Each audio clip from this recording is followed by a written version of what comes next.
जब उसने जन्म लिया तब वो बाकी बच्चों की तरह रोया नहीं, बल्कि उसने शेर की तरह एक जोरदार दहाड़ मारे।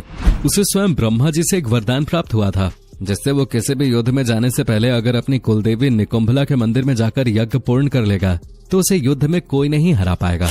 वो एक ऐसा महारथी था जिसने स्वयं नारायण रूपी श्री राम और लक्ष्मण को अपने नागपाश अस्त्र में बांधकर शत्रु सेना में हाहाकार मचा दिया था। दोस्तों, हम बात कर रहे हैं इंद्र पर जीत पाने वाले इंद्रजीत के। आज की वीडियो में हम आपको इंद्रजीत के बारे में कुछ ऐसी बातें बताएंगे जिनसे आज भी दुनिया अनजान है। दोस्तों, जब दुष्ट रावण ने माता सीता को लंका में रखा था तब प्रभु श्री राम ने अपनी अंगूठी देकर हनुमान जी को लंका भेजा था और कहा था सीता से कहना कि तुम्हारे राम तुम्हें जल्द ही लेने आएंगे। जब हनुमान लंका पहुंचे तो वहां पर उनका सामना रावण की खूंखार और ताकतवर असुर सेना से हुआ। हनुमान ने अपने पराक्रम और वीरता से उन सभी राक्षसों का वध किया। यह खबर रावण को मिलते ही उसको बहुत ज्यादा हैरानी हुई और उसने क्रोध में आकर अपने छोटे बेटे अक्षय को हनुमान जी से युद्ध करने के लिए भेज दिया। अक्षय रावण का सबसे छोटा पुत्र था। उसकी वीरता देवों के समान थे। वो स्वभाव में बहुत सरल था। उसे युद्ध से नफरत थी और वो हमेशा वेदों के अध्ययनों में लीन रहता था। लेकिन वो अपने पिता के सामने ये साबित करना चाहता था कि वो भी एक योद्धा है। वो अपने पिता रावण की आज्ञा से 8 घोड़ों वाले कनक में रथ पर सवार होकर हनुमान जी से लड़ने चला गया। हनुमान को भी पता था कि अक्षय दूसरे असुरों की तरह नहीं है और वो उसे मारना नहीं चाहते थे। लेकिन हनुमान के बहुत समझाने के बाद भी अक्षय नहीं माना और हनुमान जी को बहुत ही दुख के साथ उसका वध करना पड़ा। दोस्तों, जब यह समाचार रावण को मिला तो वो बहुत ज्यादा दुखी हो गया, लेकिन उससे भी ज्यादा दुख किसी को पहुंचा तो वो था इंद्रजीत।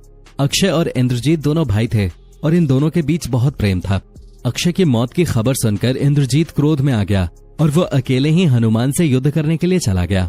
इंद्रजीत अपने माया जाल से हनुमान पर भारी पड़ने लगता है, पर कुछ ही देर में हनुमान उसकी माया को समझ जाते हैं और उस पर हमला करने लगते हैं। ये देखते हुए इंद्रजीत हनुमान के ऊपर कई सारे अस्त्रों का प्रयोग करता है, पर उनमें से कोई भी अस्त्र हनुमान जी को नुकसान नहीं पहुंचाता। अंत में इंद्रजीत हनुमान जी के ऊपर ब्रह्मास्त्र से प्रहार करता है और वो उन्हें बंदी बना लेता है। इसी बात से आप अंदाजा लगा सकते हैं कि वो कितना ज्यादा बलशाली था। दोस्तों, इंद्रजीत को इतना ताकतवर और पराक्रमी बनाने के पीछे रावण का ही योगदान था।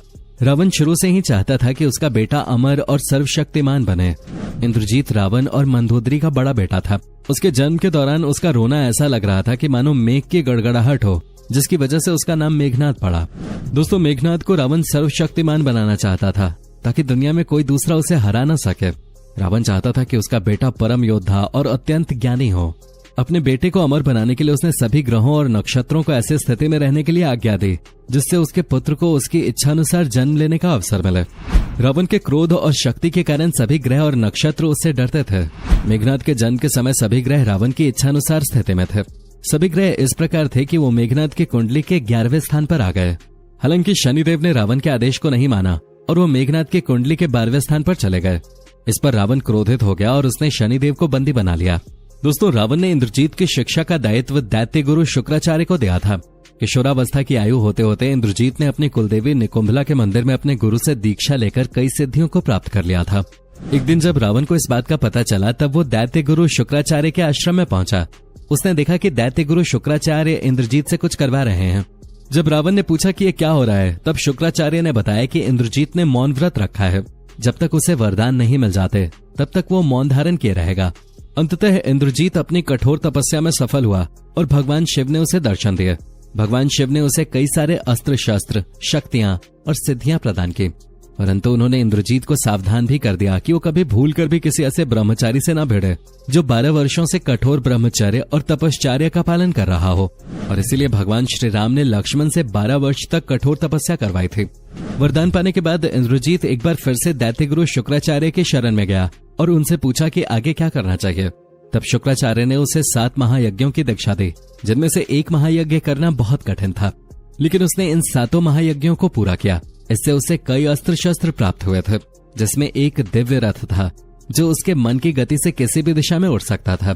साथ ही उसे एक ऐसा धनुष प्राप्त हुआ था जिसमें बाण कभी समाप्त नहीं होते थे। इसके अलावा उसे इन यज्ञों से जो मुख्य शस्त्र प्राप्त हुए थे वो थे भगवान ब्रह्मा का सर्वोच्च अस्त्र ब्रह्मास्त्र, भगवान विष्णु का सर्वोच्च अस्त्र नारायण अस्त्र और भगवान शिव का सर्वोच्च अस्त्र पशुपति अस्त्र।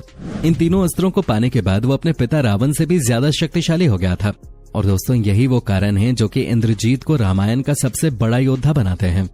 देवासुर युद्ध के समय जब रावण ने इंद्र समेत सभी देवताओं को बंदी बना लिया था और कारागार में डाल दिया था, उसके कुछ समय बाद एक समय सभी देवताओं ने मिलकर कारागार से भागने की कोशिश की और साथ ही साथ रावण को भी सुप्त अवस्था में अपने साथ बंदी बनाकर ले गए।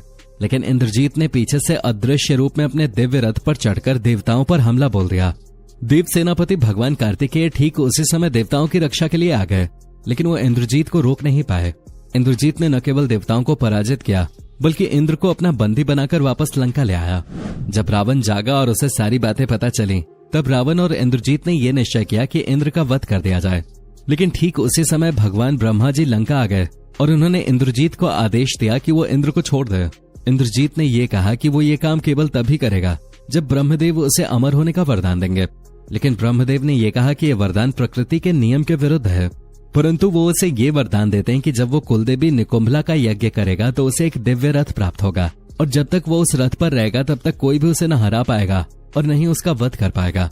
लेकिन उसे एक बात का ध्यान रखना होगा, अगर कोई उसका कुलदेवी निकुंभला का यज्ञ बीच में ही भंग कर देगा तो वही उसकी मृत्यु का कारण भी बनेगा। दोस्तों इंद्रजीत का ये पराक्रम हमें रामायण के युद्ध क्षेत्र में भी देखने को मिलता है। रामायण युद्ध के दौरान कुंभकर्ण के वध के बाद रावण के पास केवल उसका एक ही पुत्र इंद्रजीत ही रह गया था। उसने इंद्रजीत को आदेश दिया कि वो युद्ध भूमि में प्रवेश करे। इंद्रजीत ने अपने पिता के आदेश पर सबसे पहले कुलदेवी माता निकुंभला का आशीर्वाद लिया और उसके बाद रणभूमि की ओर चल पड़ा। जैसे ही युद्ध आरंभ हुआ, एक एक करके सारे योद्धा इंद्रजीत के हाथों वीरगति को प्राप्त हो गए। अंत में लक्ष्मण और इंद्रजीत के बीच युद्ध होने लगा। जब इंद्रजीत के सारे अस्त्र विफल हो गए तो उसने अदृश्य होकर पीछे से सारी वानर सेना भगवान श्री राम और लक्ष्मण पर नागपाश का प्रयोग किया। तभी हनुमान जी को एक उपाय सूझा कि भगवान गरुड़ इस नागपाश को काट सकते हैं। तो हनुमान जी तुरंत ही गरुड़ जी को ले आए और गरुड़ जी ने सभी को नागपाश के बंधन से मुक्त कर दिया। दूसरे दिन जब रावण को यह पता चला कि सभी वानर सेना भगवान श्री राम और लक्ष्मण जी नागपाश से मुक्त हो गए हैं, तो क्रोध में आकर उसने दूसरे दिन एक बार फिर इंद्रजीत को युद्ध भूमि में भेजा। इस बार इंद्रजीत ने रणभूमि में घोषणा की कि आज वो राम और लक्ष्मण में से किसी एक को तो मार ही देगा। उसकी इस ललकार को सुनकर लक्ष्मण भगवान श्री राम की आज्ञा लेकर उसका सामना करने चल पड़े। दोनों के बीच भयंकर युद्ध छिड़ गया। इस युद्ध में जब लक्ष्मण इंद्रजीत पर भारी पड़ने लगे, तब इंद्रजीत को एक उपाय सूझा और वो अदृश्य होकर माया युद्ध करने लगा। माया युद्ध में भी जब लक्ष्मण इंद्रजीत पर भारी पड़ने लगे तो क्रोध में आकर उसने लक्ष्मण पर पीछे से शक्ति अस्त्र का प्रयोग किया, जिससे लक्ष्मण तुरंत जमीन पर गिर गए। उसके बाद सुषेण वैद्य के कहने पे हनुमान जी संजीवनी बूटी ले आए, जिससे लक्ष्मण जी का उपचार हुआ और वो बच गए। दोस्तों तीसरे दिन जब रावण को यह पता चला कि लक्ष्मण ठीक हो गए हैं, तो इस बार उसने फिर से इंद्रजीत को ये आदेश दिया कि वो युद्ध भूमि में जाए। लेकिन इस बार लक्ष्मण इंद्रजीत पर भारी पड़ रहे थे, जिसको देखकर उसने अंतिम 3 महाअस्त्रों का प्रयोग किया, जिनसे बढ़कर कोई दूसरा अस्त्र सृष्टि में नहीं है। सबसे पहले उसने ब्रह्मास्त्र का प्रयोग किया, लेकिन ब्रह्मास्त्र लक्ष्मण को प्रणाम करके निस्तेज होकर लौट गया। फिर उसने लक्ष्मण पर भगवान शिव का पशुपति अस्त्र प्रयोग किया, लेकिन वो भी लक्ष्मण को प्रणाम करके गायब हो गया। फिर उसने भगवान विष्णु के वैष्णव अस्त्र का प्रयोग किया, परंतु वो भी उनकी परिक्रमा करके लौट आया। अब इंद्रजीत समझ गया कि लक्ष्मण एक साधारण नर नहीं बल्कि स्वयं भगवान के अवतार हैं, और वो तुरंत ही अपने पिता के पास पहुंचा और उन्हें युद्ध न करने के लिए समझाने लगा। लेकिन रावण तब भी नहीं माना और उसने फिर से इंद्रजीत को युद्ध भूमि में भेज दिया। दोस्तों इंद्रजीत एक पितृभक्त पुत्र था। उसे पता चल गया था कि राम लक्ष्मण स्वयं भगवान हैं, फिर भी उसने पिता का साथ नहीं छोड़ा। इंद्रजीत की पितृभक्ति को रामायण में प्रभु राम की पितृभक्ति के समान बताया गया है। दोस्तों जब उसकी मां मंदोदरी ने उसे ये कहा कि मनुष्य मुक्ति की ओर अकेले ही जाता है, तब उसने कहा कि पिता को ठुकराने पर अगर मुझे स्वर्ग मिले तो मैं स्वर्ग को भी ठुकरा दूंगा। इंद्रजीत को पता चल गया कि पराजय तो होनी ही है, लेकिन भगवान के हाथों वीर गति को प्राप्त होना तो सौभाग्य की बात होगी, और ये सोचकर उसने फिर एक बार महासंग्राम आरंभ किया।